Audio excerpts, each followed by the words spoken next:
Alright, that brings us to the X Division for the month, in which there was basically one thing that happened that played out over the entire month. There was the Michael Shane Triple Chance X Division Invitational. This is mostly just... This is not going to be a fun descriptor because it's mostly just talking about matches that didn't have heat. Yeah, so the idea of this is it starts with a gauntlet match. It started with Christopher Daniels versus Loki versus Chris Sabin versus Chad Collier versus Sanjay Dutt versus Johnny Storm versus Shark Boy versus the debuting X... I love X. Better known as PCO, making his TNA debut. Whoa, don't be shoot trash.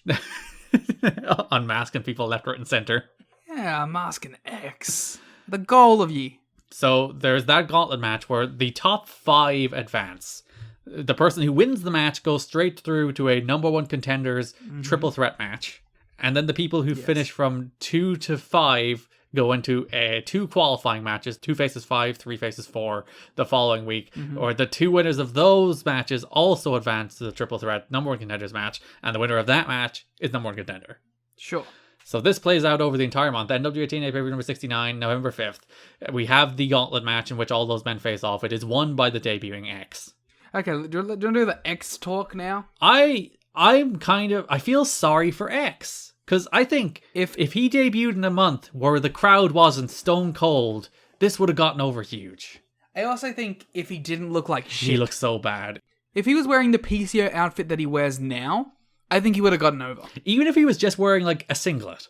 Yeah. If he just came out in a singlet and a mask and he killed people. But it's the singlet with the weird like denim... jeans! the jorts. He's wearing jorts! The jorts with like... a tribal tattoo print on the back. It's so bad. I'm like, why did no one say, hey, we'll send you out there to look good instead of sending you out there to look like this? Was he doing X on like the indies? I don't think so. X was a TNA thing.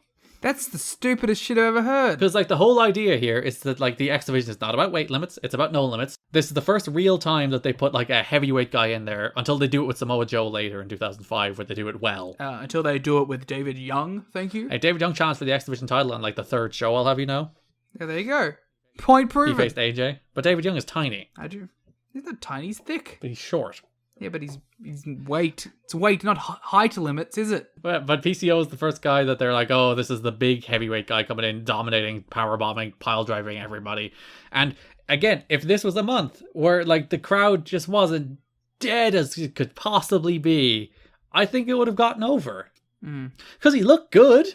Like, in terms of, not fit, like, visibly, not aesthetically, but in terms of, like, his wrestling was great. He was tremendous. I really had a good time watching X. Because all he'd do is, like, powerbomb people and throw people around, and he'd do package pile drivers in 2003.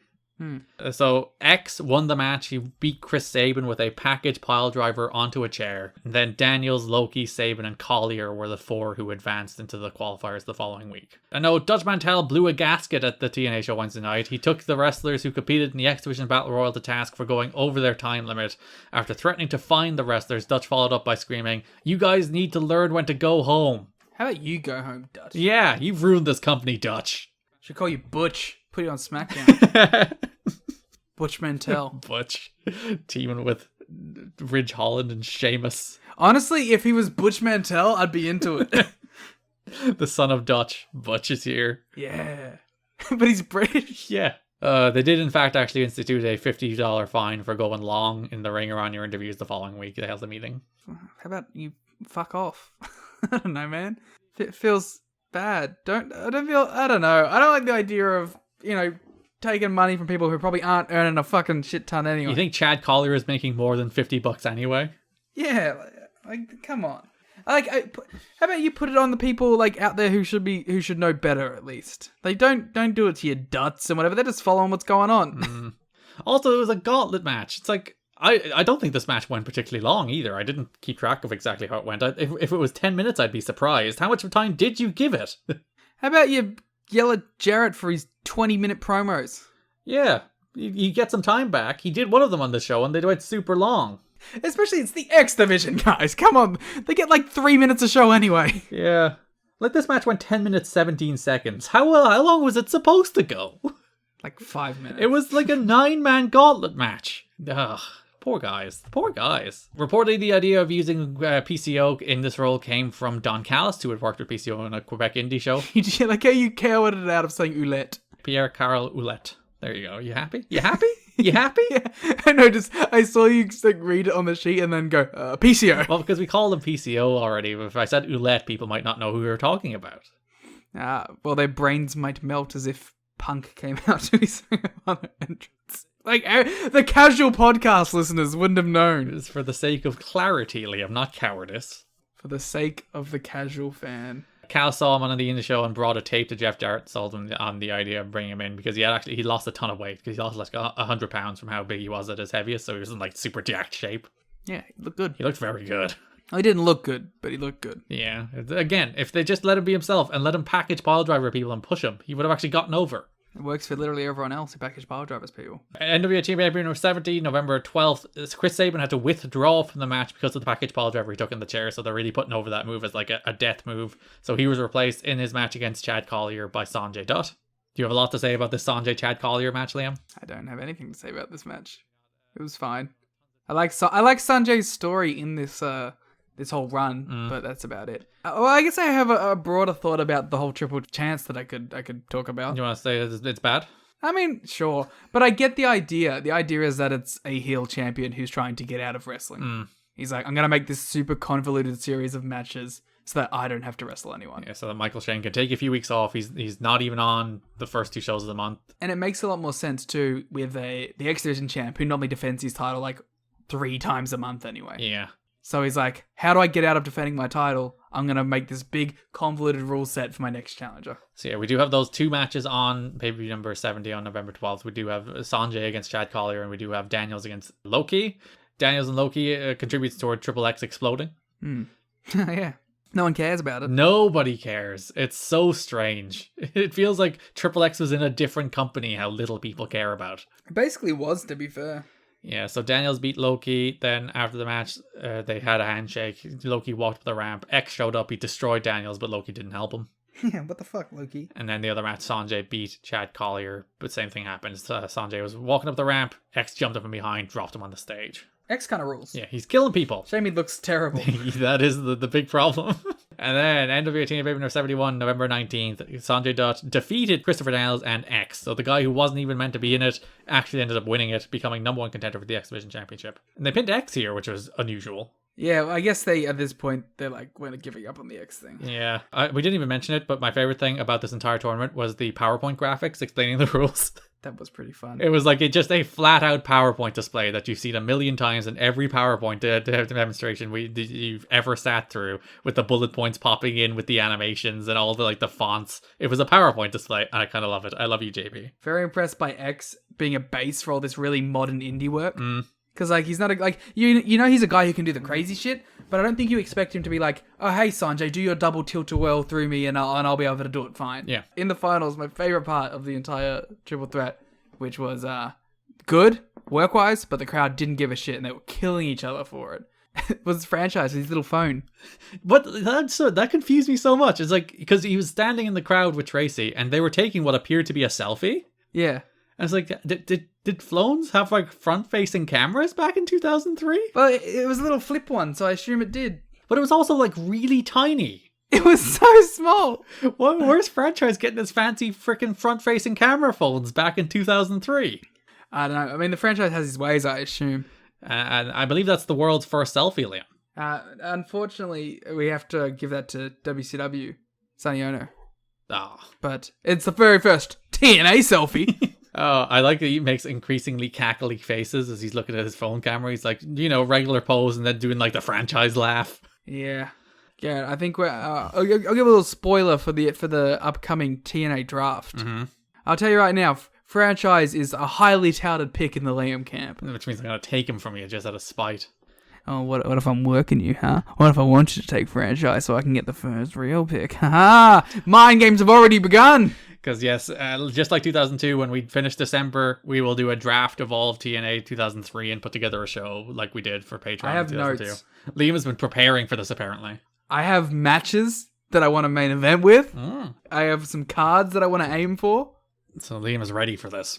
Yeah, I took the loss last time hard. Because he booked a meme sex card and got his ass kicked.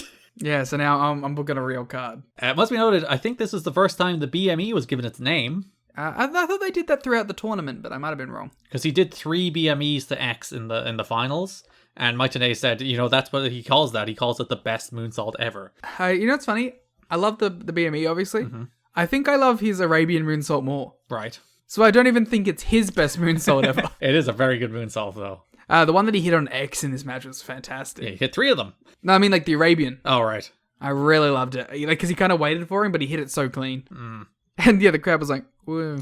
It's so sad. I turned up the volume because I thought my volume was low. Again, I really think X would have gotten over a period where the crowd wasn't like catatonic. Yeah, well, he got over 2 decades later. Yeah, you just gotta wait for his Jonah match at Sacrifice 2022, where he had a kick-ass match and the crowd went nuts for it. Hey, remember him and Gunther? No. Yeah. Gunther. Remember when Gunther and Butch had that big NXT match? Gunther and Butch.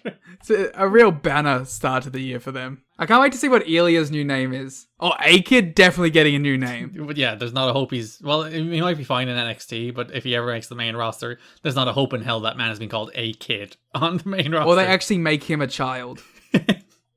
Vince is like, why do we have a kid? Actually, he was one of the names announced for the DLC.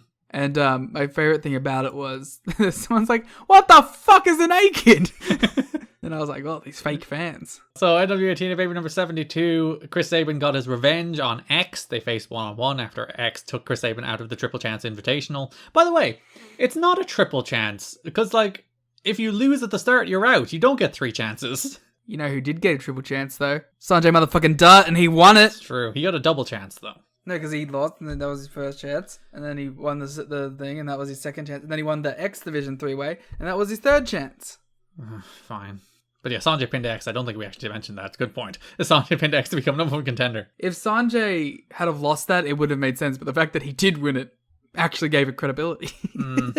So Chris Saban faces X, which is most notable for the bump PCO takes on the ramp in this match. It's the classic PCO bump. I think it's more than the classic PCO bump. I don't know. I feel like I've seen him do this a billion times now. Because he takes Chris Saban, he slams him on the ramp, then he climbs to the top rope and jumps senton off the top onto the ramp, lands. Thankfully, Chris Saban moves because he would have died if he actually hit it. He has hit that to people before, right? I don't know, because he does it on the apron now, which looks relatively safe by all things considered. I don't know, man. That apron one looks so scary. Didn't he get real fucked up on his PWG debut? I don't remember. I feel like he did that and he got real messed up doing it. But yeah, this bump off the top, senton onto the ramp. A guy who's as big as PCO. Like, the man must have the strongest back in the history of backs. He must just be like all muscle, right? That's the only way you can take that. Yeah, so Chris Saban throws him in the ring and pins him. So X is firmly done. I want to touch PCO's back. Not in a weird way. I mean, maybe in a weird way. A little bit of a weird way. I gotta feel what it feels like. It has to feel like a horse. Purely scientifically, you'd like to touch PCO's back. Yeah. Like, I grew up on a horse farm, and you would pat them, and like, especially their legs, they like, it's like a brick wall of muscle.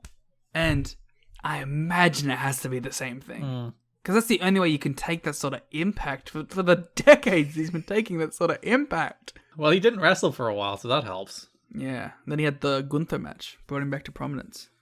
Well, I suppose we should give credit to the Southern Indies, because then they like really fire him up. I don't remember the PCO indie narrative. I remember this because that was the discourse of the day. Oh, the Southern Indie War? Yeah. A note based on that bump from the Wrestling Observer, X did a psycho bump doing a swanton off the top and hitting the floor solid, causing him to lose to the much smaller Chris Saban. The bump, this is my favourite part of the note, the bump was apparently the talk of the unofficial post-match party at Hooters, and was actually one of the crazier bumps you'll ever see from a guy his size. I want to go to Hooters with the X Division. TNA's unofficial post-match Hooters party. Yeah. What is at Hooters? I don't know what a Hooters is. You don't know what a Hooters is? Like I know what a Hooters is, but like I don't know what food they do. They do like your generic American food, burgers and wings Hooters and shit. menu. I'm going to the Hooters menu. I go to the Hooters for food. They got wings, burgers, sandwiches, and tacos. Yeah. Seafood, salad, fries, and sides. What are their apps? You an apps guy? I don't like the word appetizers, but yes. Wow. America, huh? This shit is just meals. Like, in what world is any of this just not a meal? The apps have sides!